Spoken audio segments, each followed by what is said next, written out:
Previously on Going Home with Erick and Nicole. Thing I did just with watching a lot of different things about the different country that we're going to in Africa is that the roads are really bad and the gas is really expensive. So that was another pro that he kind of talked about. So con. That was a con. That was a con. Con. Oh, yeah. Con for you. Well, cons are bad and pros are good. So the roads are bad. Okay, you don't have to edit that. Another pro for you.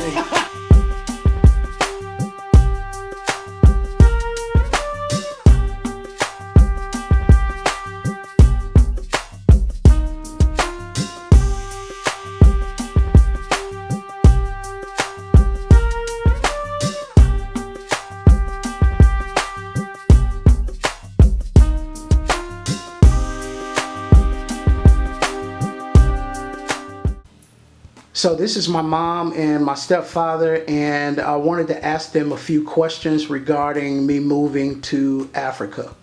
Mother, my question to you is, how do you feel about your son and your daughter-in-law and grandchildren moving to Africa?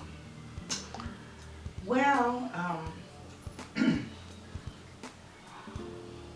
going to miss you, because it's quite a long way, but based on the information that you have told me and the research that you have done, as far as the cost of living and things of that nature, I think it's a good move.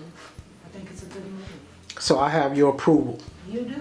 You have my approval. And another thing, I'm very, when it comes to seeking the Lord about different things, and I know you have sought the Lord about it, and that you have said to me that, you feel peaceful in your spirit about doing this. And so as long as the Lord is pleased with this move, what can I say? I'm pleased too. Awesome.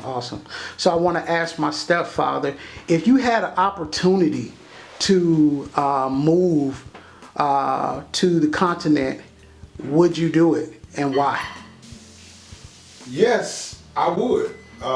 If I had the opportunity and the means. There's so many things that have caused myself and other people to be subjected to a lot of injustice, a lot of discomfort, a lot of confusion. Mm-hmm. And I believe that moving from here would be a gracious move. Tell me a little bit of what you discovered about the system. Well, as you know, I've been inside the criminal justice system on a couple of occasions, and this last time that I was in, I saw so many problems with what's going on inside, and how people who have family members and loved ones aren't knowledgeable to the fact of what they can do to help their loved ones down there, because the system does not care about us. The only thing the system worries about is making money. It's a multi-billion-dollar industry. I just, in fact, I was part of I volunteered to get involved in a substance abuse program, because at first I was seeking to get my LCDC license while on the inside, but they didn't let me.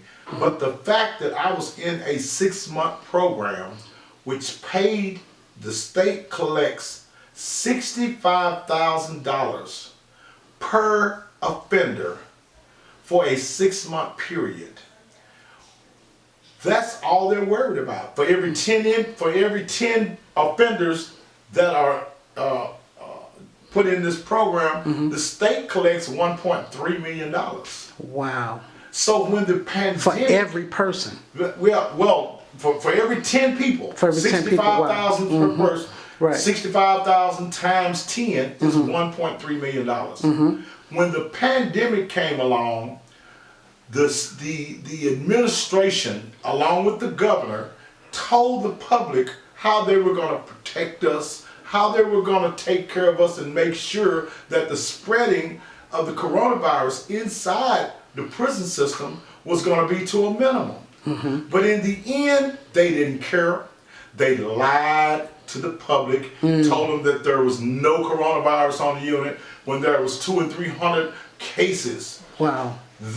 All they wanted to do, they hid the numbers just to allow inmates, and they shipped 400 inmates to the unit I was on just so they could continue collecting money. So just think about it.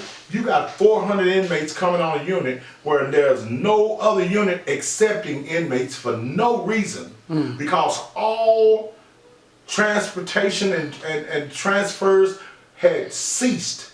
But on this particular unit, where money was only a factor, they lied and said, oh, we have no cases of coronavirus here. And then a week later, 568 cases pop up on the internet. Oh yeah, this unit has 568 cases of coronavirus. Well, what happened to those 568 cases 7 days ago when you was transferring all these inmates in from other units, bringing them over here and infected these people? That's all they thought about was money. And so it really bothered me to see that those people inside, they didn't know what to do. They didn't know how to sit down and write a letter or get on the phone and call their families and telling them who to speak to, who to talk to. Because he said, well, if you call down and, Warden, we want to know why my son is being involved. Well, he's okay, he's fine, he's being taken care of. You know, just like when my wife called one day. She said, I want to know how my husband's doing. I want to hear from him. You know what? Oh, he's fine. But no one ever came and informed me that my wife had called. Wow. So let me ask both of you all this last question, and then we'll be done. What do you think about the recent rulings on the Breonna Taylor situation? I am very upset. I want you to know. I am so. When I heard that Nobody got charged. None of the officers got charged with her murder. Only one officer got charged with shooting into another person's apartment. So it wasn't even really about her. It wasn't even about her. I was so distraught. And Mother, let me ask her, how do you feel about that injustice in the light of some of the reasons why we are leaving?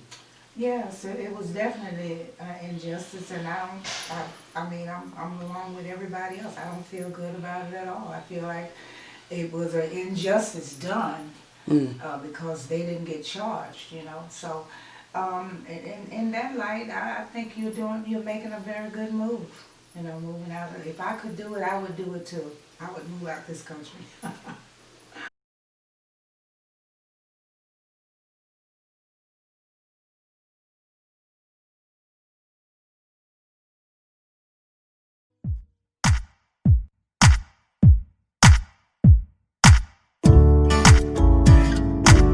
Talking about love,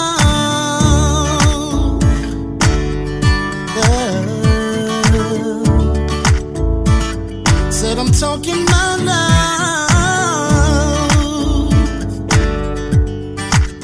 Listen, so I speak with tongues of angels. Have not love, it means nothing. Just like brass or a tingling cymbal makes a somber tune fade from me. Love is patient, love is kind, full of joy, selfish by design. Love is patient, love is kind, full of joy, selfish by design. Love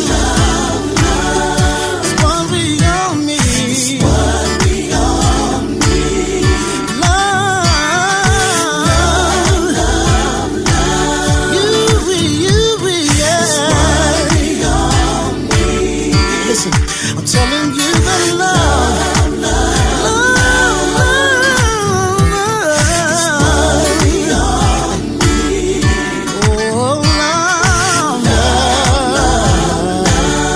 is what we all need.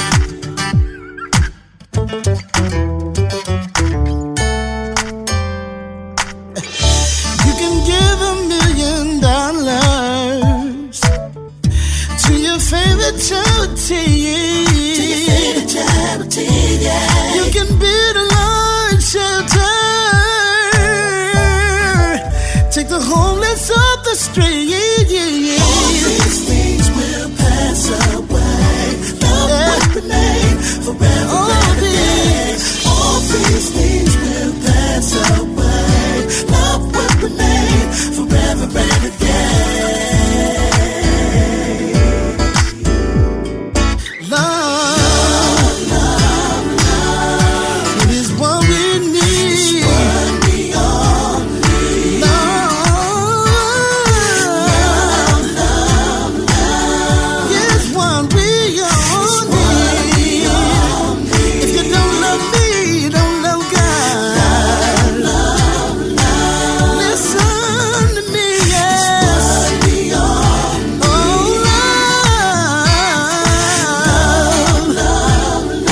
we need love. Hey, listen, we need love.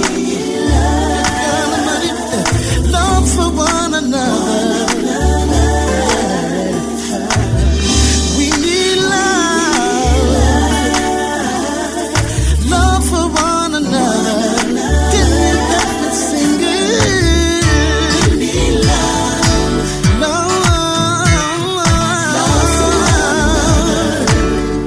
Though my spirit turn to angels and had my love, I got a question for you. Tell me, how can you love God that you have not seen, but you can't even love your neighbor that you see every day?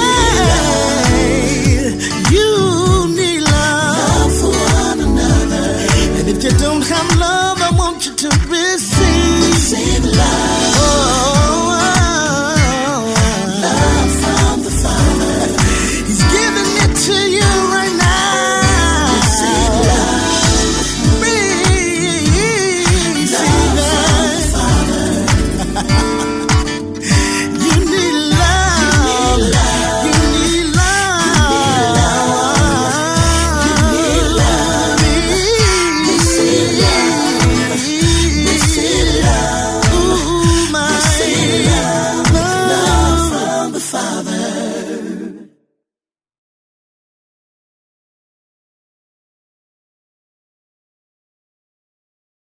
Don't miss the next episode of Going Home with Erick and Nicole. For more detailed information on Going Home with Erick and Nicole, join our Patreon. Details are linked in the description. Thanks for watching.